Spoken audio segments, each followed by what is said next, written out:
जय राम जय जय राम राधे श्याम जय जय राधे श्याम श्री राम श्री गणेशाय नमः। श्री सीतारामाभ्यां नमः। श्री हनुमते नमः। श्री उमापते नमः। श्री गुरुवे नमः। सब संतन की जय जय। जय जय सीताराम राधे श्याम।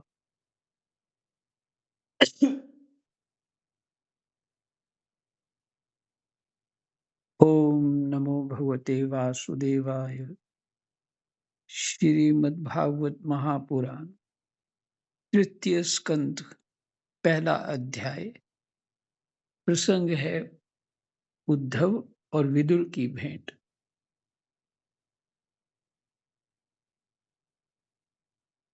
श्री सुखदेव जी ने कहा, परीक्षित, जो बात तुमने पूछी है वही पूर्व काल में अपने सुख समृद्धि से पूर्ण घर को छोड़कर वन में गए हुए विदुर जी ने भगवान मैत्रेय जी से पूछी थी।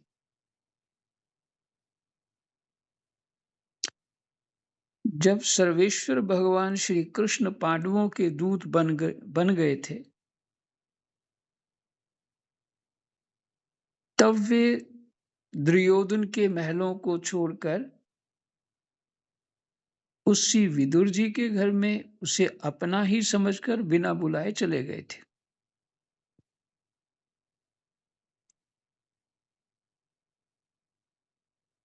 ये ऐसा नहीं है कि विदुर जी गरीब थे, ऐसा नहीं, क्योंकि वो भी तो दासी पुत्र तो राजा के ही पुत्र थे ना, तो महल में ही रहते थे और वो मंत्री भी थे। कथाओं में आता है कि बहुत सारे लोग कथा ऐसे गए थे, विदुर गरीब थे, ऐसा नहीं।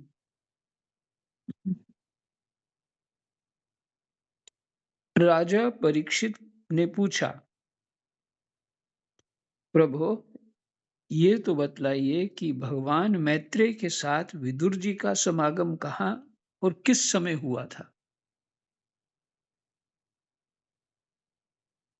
पवित्रात्मा विदुर ने महात्मा मैत्रेय जी से कोई साधारण प्रश्न नहीं किया होगा, क्योंकि उसे तो मैत्रेय जी जैसे साधु शिरोमणि ने अभिनंदन पूर्वक उत्तर देकर महिमान्वित किया था।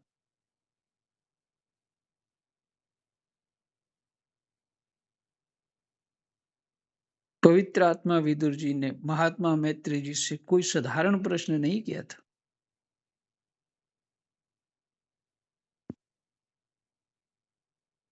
अर्थात शुद्ध हृदय विदुर जी ने कोई साधारण प्रश्न नहीं किया था, क्योंकि उसे तो मैत्रेय जी जैसे साधु शिरोमणि ने अभिनंदन पूर्वक उसका उत्तर देकर महिमान्वित किया था, कमान बढ़ाया। सूत जी कहते हैं, सर्वज्ञ सुखदेव जी ने राजा परीक्षित के इस प्रकार पूछने पर अति प्रसन्न होकर कहा, सुनो।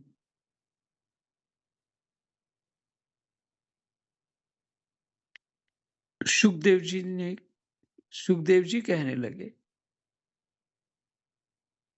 परीक्षित, ये उन दिनों की बात है जब अंधे राजा धृतराष्ट्र ने अन्यायपूर्वक अपने दुष्ट पुत्रों का पालन पोषण करते हुए अपने छोटे भाई पांडु के अनाथ बालकों को लाक्षा भवन में भेजकर आग लगवा दी।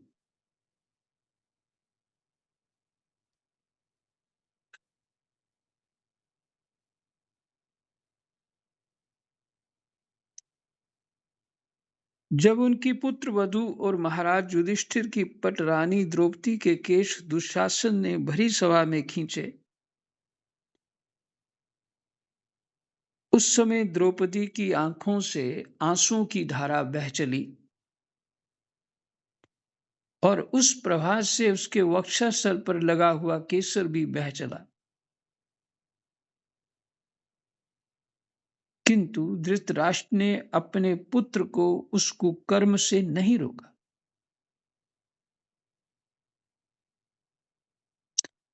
धृतराष्ट्र तो अंधा ही था, उसको कहाँ दिख रहा होगा। लेकिन द्रौपदी तो बोल रही थी इस सब बात के लिए, सबको बोल रही थी। पूरी सभा में उन्होंने बहुत विलाप किया है। दुर्योधन ने सत्यपरायण और भोले वाले युधिष्ठिर का राज्य जुए में अन्याय से जीत लिया और उन्हें वन में निकाल दिया। किंतु वन से लौटने पर प्रतिज्ञा अनुसार जब उन्होंने अपनी न्यायोचित पैतृक भाग मांगा, वन से लौटने पर प्रतिज्ञा अनुसार जब उन्होंने अपना न्यायोचित पैतृक भाग मांगा, तब भी मोहवश उन्होंने उन अजात शत्रु युधिष्ठिर को उनका हिस्सा नहीं दिया।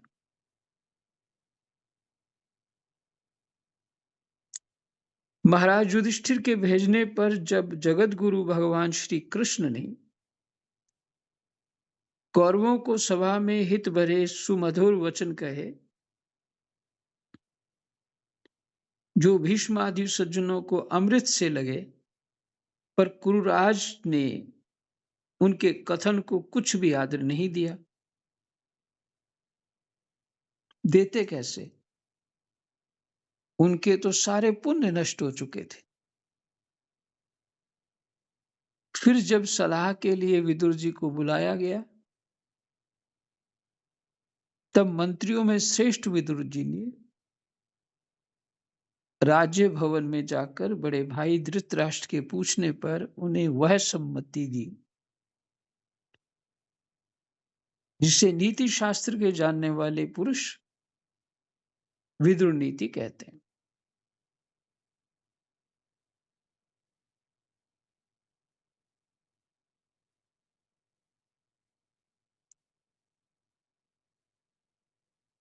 उन्होंने कहा, महाराज आप अजात शत्रु महात्मा युधिष्ठिर को उनका हिस्सा दे दीजिए। वे आपके ना सहने योग्य अपराध को भी सह रहे हैं। भीमरूप काले नाग से तो आप भी बहुत डरते हैं। देखिए वह अपने छोटे भाइयों के सहित बदला लेने के लिए बड़े क्रोध से फुफकारे मार रहा। आपको पता नहीं, भगवान श्री कृष्ण ने पांडवों को अपना लिया है।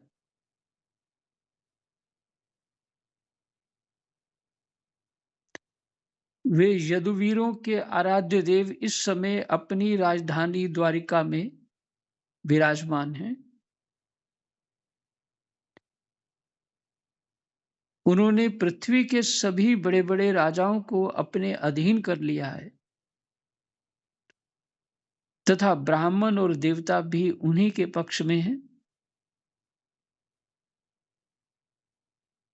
जिसे आप पुत्र मानकर पाल रहे हैं तथा जिसकी हां में हां मिलाते जा रहे हैं, उस दुर्योधन के रूप में तो मूर्तिमान दोष ही आपके घर में घुसा हुआ है। यह तो साक्षात भगवान श्री कृष्ण से द्वेष करने वाला है। इसी के कारण आप भगवान श्री कृष्ण से विमुख होकर श्रीहीन हो रहे हैं।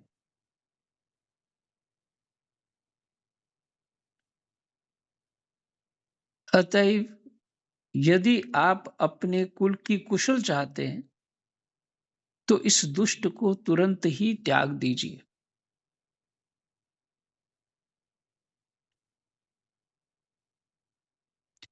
विदुर जी का ऐसा सुंदर स्वभाव था कि साधुजन भी उसे प्राप्त करने की इच्छा करते थे।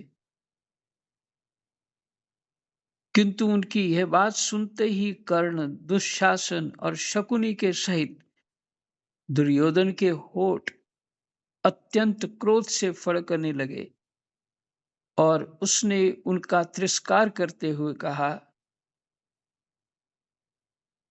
अरे इस कुटिल दासी पुत्र को यहाँ किसने बुलाया है? यह जिनके टुकड़े खाकर जीता है, उन्हीं के प्रतिकूल होकर शत्रु का काम बनाना चाहता है। इसके प्राण तो मत लो, परंतु इसे हमारे नगर से तुरंत बाहर निकाल दो। भाई के सामने ही कानों में बाण के समान लगने वाले इन अत्यंत कठोर वचनों से मर्माहत होकर भी विदुर जी ने कुछ बुरा ना माना और भगवान की माया को प्रबल समझकर अपना धनुष राजद्वार पर रख वे हस्तिनापुर से चल दिए।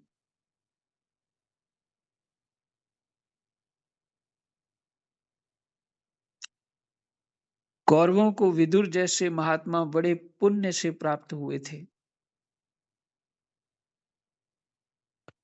वे हस्तिनापुर से चलकर पुण्य करने की इच्छा से भूमंडल में तीर्थपाद भगवान के क्षेत्रों में विचरने लगे।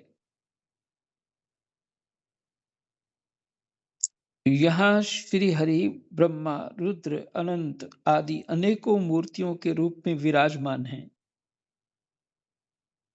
जहां जहां भगवान की प्रतिमाओं से सुशोभित तीर्थ स्थान, नगर, पवित्र वन, पर्वत, निकुंज और निर्मल जल से भरे हुए नदी सरोवर आदि थे, उन सभी स्थानों में वे अकेले ही विचरते रहे।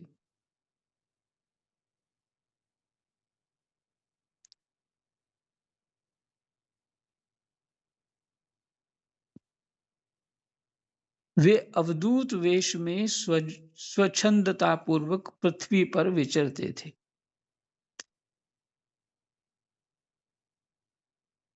जहां जहां भगवान की प्रतिमाओं से सुशोभित तीर्थ स्थान, नगर, पवित्र वन, पर्वत, निकुंज और निर्मल जल से भरे हुए नदी सरोवर आदि थे, उन सभी स्थानों में वे अकेले ही विचरते थे। ये कार्य बहुत कठिन होता है, अकेले विचरना, लेकिन अधिकतर महात्मा लोग अकेले ही विचरते और अभी भी ऐसा होता है।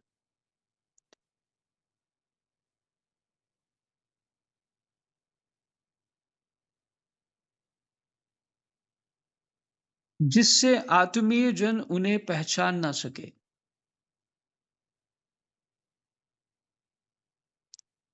वे शरीर को सजाते ना थे, पवित्र और साधारण भोजन करते, शुद्ध वृत्ति से जीवन निर्वाह करते, प्रत्येक तीर्थ में स्नान करते, जमीन पर सोते और भगवान को प्रसन्न करने वाले व्रतों का पालन करते रहते थे।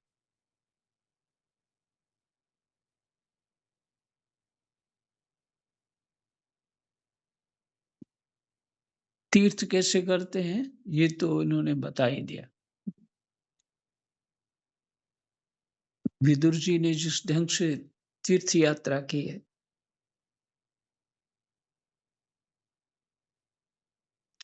नर्मदा जी की परिक्रमा में भी लोग 3,300 किलोमीटर है।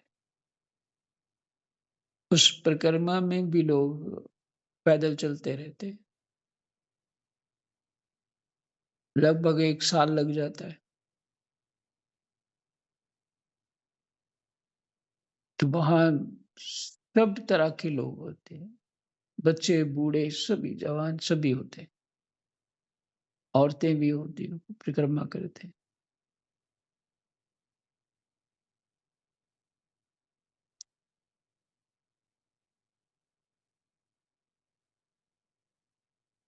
इस प्रकार भारतवर्ष में ही विचरते-विचरते जब तक वे प्रभास क्षेत्र में पहुँचे, तब तक भगवान श्री कृष्ण की सहायता से महाराज युधिष्ठिर पृथ्वी का एक छत्र अखंड राज्य करने लगे थे।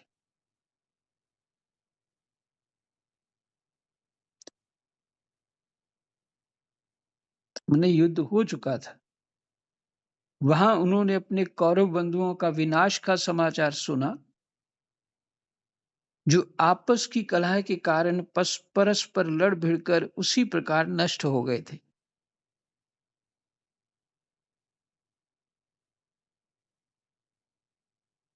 जैसे अपनी ही रगड़ से उत्पन्न हुई आग से बांसों का सारा जंगल जलकर खाक हो जाता है,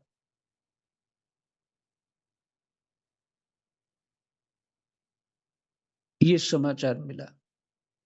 यह सुनकर वे शोक करते हुए चुपचाप सरस्वती के तीर पर आए।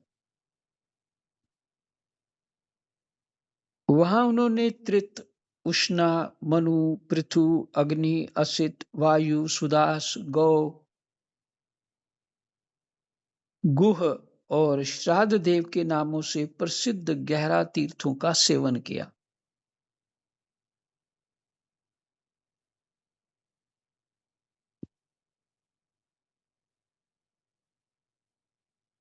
ये सुनकर वे शोक करते हुए चुपचाप सरस्वती के तीर पर आए।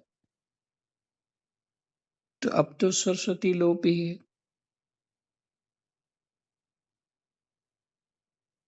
गहरा तीर्थों का सेवन किया। इनके सिवा पृथ्वी में ब्राह्मण और देवताओं के स्थापित किए हुए जो भगवान विष्णु के और भी अनेकों मंदिर थे,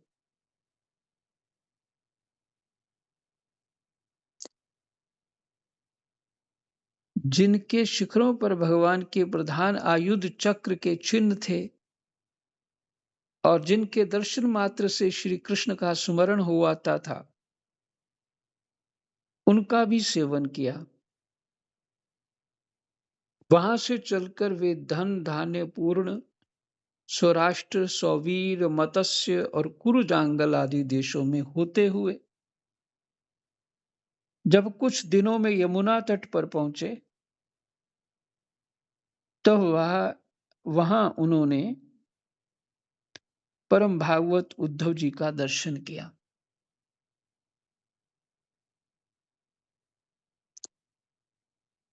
भगवान श्री कृष्ण के प्रख्यात सेवक और अत्यंत शांत स्वभाव थे।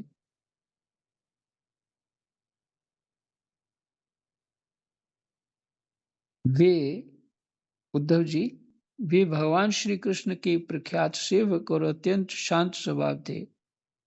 वे पहले बृहस्पति जी के शिष्य रह चुके थे, जो देवताओं के गुरु हैं। विदुर जी ने उन्हें देखकर प्रेम से गाढ़ आलिंगन किया और उनसे अपने आराध्य देव भगवान श्री कृष्ण और उनके आश्रित अपने स्वजनों का कुशल समाचार पूछा।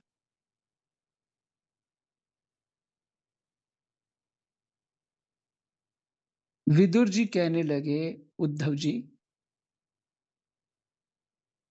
पुराण पुरुष बलराम जी और श्री कृष्ण ने अपने ही नाभि कमल से उत्पन्न हुए ब्रह्मा जी की प्रार्थना से इस जगत में अवतार लिया है।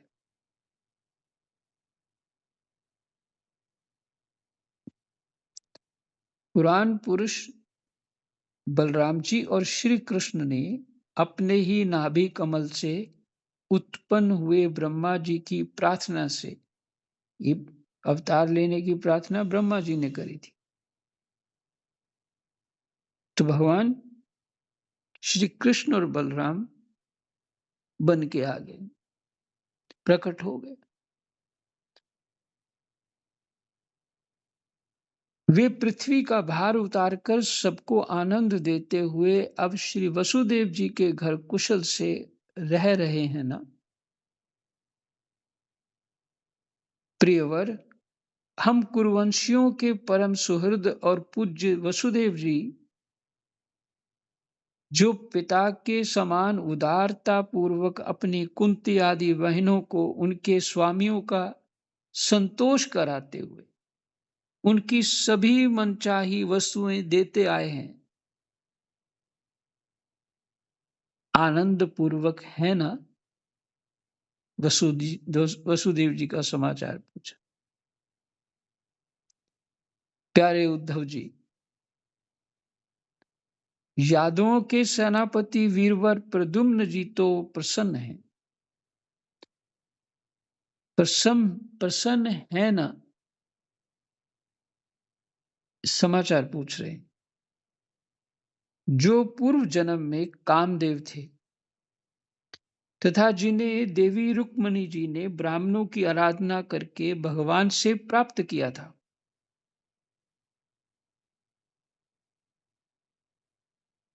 सात्वत, वृष्णि, भोज, दाशारह वंशी यादवों के अधिपति महाराज उग्रसेन तो सुख से है ना? जिन्होंने राज्य पाने की आशा का सर्वथा परित्याग कर दिया।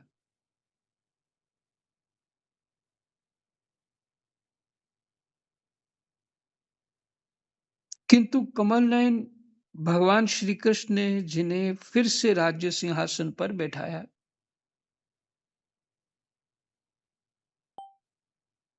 सौम्य, अपने पिता श्री कृष्ण के समान समस्त रथियों में अग्रगण्य श्री कृष्ण तनय सांब सकुशल तो हैं। ये पहले पार्वती जी के द्वारा गर्भ में धारण किए हुए स्वामी कार्तिक हैं।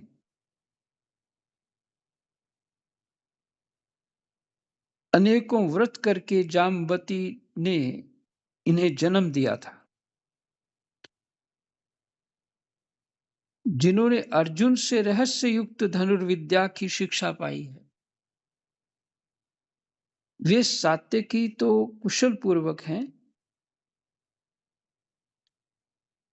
वे भगवान श्री कृष्ण की सेवा से अनायास ही भगवत जनों की उस महान स्थिति पर पहुंच गए हैं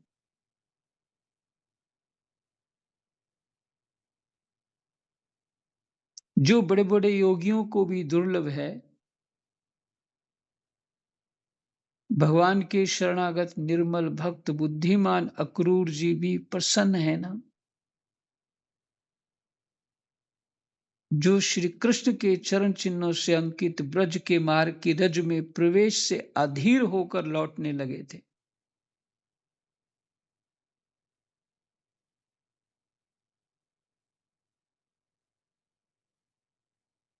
लौटने लगे थे मने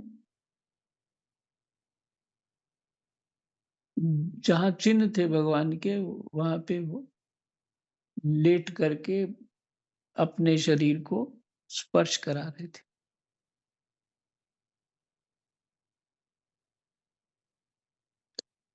भोजवंशी देवक की पुत्री देवकी जी अच्छी तरह है ना? जो देव माता अदिति के समान ही साक्षात विष्णु भगवान की माता हैं।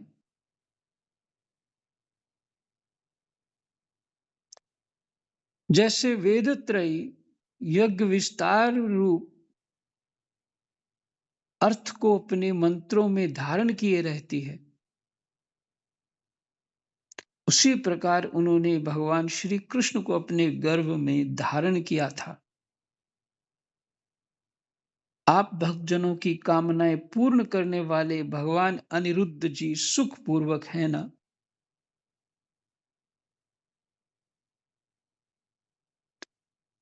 जिन्हें शास्त्र वेदों के आदि कारण और अंताकरण चतुष्ट के चौथे अंश मन के अधिष्ठाता बतलाते हैं।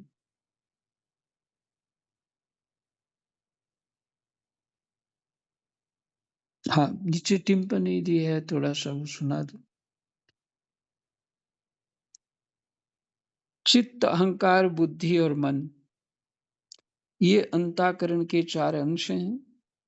इनके अधिष्ठाता क्रमशः कौन-कौन है? चित्त के हैं वासुदेव, अधिष्ठाता देवता। हुँ, तो चित्त के वासुदेव हैं, अहंकार के संकर्षण हैं और बुद्धि के प्रद्युम्न हैं और मन के अनिरुद्ध हैं।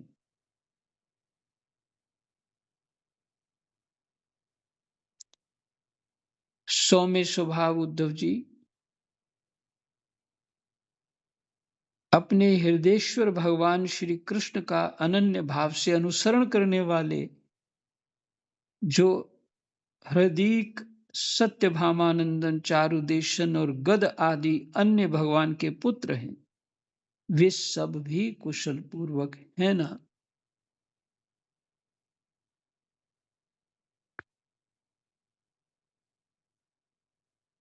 महाराज युधिष्ठिर अपनी अर्जुन और श्री कृष्ण रूप दोनों भुजाओं की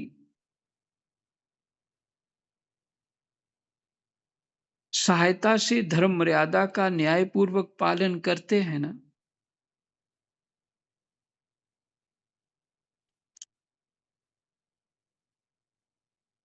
मैं दानव की बनाई हुई सभा में इनके राज्य वैभव और दबदबे को देखकर दुर्योधन को बड़ा डाहा हुआ था। अपराधियों के प्रति अत्यंत असहिष्णु भीमसेन ने सर्प के समान दीर्घकालीन क्रोध को छोड़ दिया है क्या?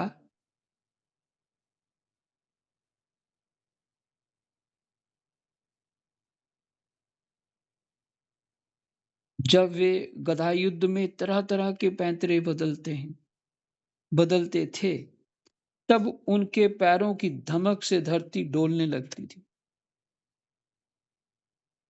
शरीर उनका खूब बलवान था, उनमें 10,000 हाथियों का बल था। तब उनके पैरों की धमक से धरती डोलने लगती थी। जिनके वानों के जाल से छिपकर किरात वेशधारी अतः किसी की पहचान में न आने वाले भगवान शंकर प्रसन्न हो गए थे, वे रथी और युद्धपतियों का सुयश बढ़ाने वाले गांडीवधारी अर्जुन तो प्रसन्न है ना?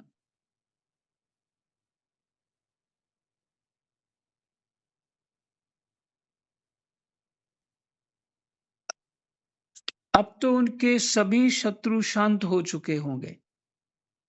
पलक जिस प्रकार नेत्रों की रक्षा करते हैं, उसी प्रकार कुंती के पुत्र युधिष्ठिर आदि जिनकी सर्वदा संभाल रखते हैं और कुंती ने ही जिनका लालन पालन किया है, वे माद्री के जमज पुत्र नकुल सहदेव कुशल से तो है ना? उन्होंने युद्ध में शत्रु से अपना राज्य उसी प्रकार छीन लिया जैसे दो गरुड़ इंद्र के मुख से अमृत निकाल लाए। अहो, बेचारी कुंती तो राज ऋषि श्रेष्ठ पांडु के वियोग में मृत प्राय सी होकर भी इन बालकों के लिए ही प्राण धारण किए हुए हैं। रथियों में श्रेष्ठ महाराज पांडु ऐसे अनुपम वीर थे कि उन्होंने केवल एक धनुष लेकर ही अकेले चारों दिशाओं को जीत लिया था। सौम्य स्वभाव उद्धव जी, मुझे तो अधःपतन की ओर जाने वाले उन धृतराष्ट्र के लिए बार बार शोक होता है, जिन्होंने पांडवों के रूप में अपने परलोकवासी भाई पांडु से ही द्रोह किया तथा अपने पुत्रों की ही हाँ में हाँ मिलाकर अपने हित चिंतक मुझको भी नगर से निकलवा दिया। किंतु भाई, मुझे इसका कुछ भी खेद अथवा आश्चर्य नहीं है। जगत विधाता भगवान श्री कृष्ण ही मनुष्यों की सी लीलाएं करके लोगों की मनोवृत्तियों को भ्रमित कर देते हैं। मैं तो उन्हीं की कृपा से उनकी महिमा को देखता हुआ दूसरों की दृष्टि से दूर रहकर सानंद विचर रहा हूं। यद्यपि कौरवों ने उनके बहुत से अपराध किए, फिर भी भगवान ने उनकी इसलिए उपेक्षा कर दी थी कि वे उनके साथ उन दुष्ट राजाओं को भी मारकर अपने शरणागतों का दुख दूर करना चाहते थे, जो धन विद्या और जाति के मत से अंधे होकर कुमार्गगामी हो रहे थे और बार बार अपनी सेनाओं से पृथ्वी को कंपा रहे थे। उद्धव जी, भगवान श्री कृष्ण जन्म और कर्म से रहित हैं, फिर भी दुष्टों का नाश करने के लिए और लोगों को अपनी ओर आकर्षित करने के लिए उनके दिव्य जन्म कर्म हुआ करते हैं। नहीं तो भगवान की तो बात ही क्या, दूसरे जो लोग गुणों से पार हो गए हैं, उनमें भी ऐसा कौन है जो इस कर्माधीन देह के बंधन में पड़ना चाहेगा। अतः मित्र, जिन्होंने अजन्मा होकर भी अपने शरण में आए हुए समस्त लोकपाल और आज्ञाकारी भक्तों का प्रिय करने के लिए यदुकुल में जन्म लिया है, उन पवित्र कीर्ति श्री हरि की बातें सुनाओ।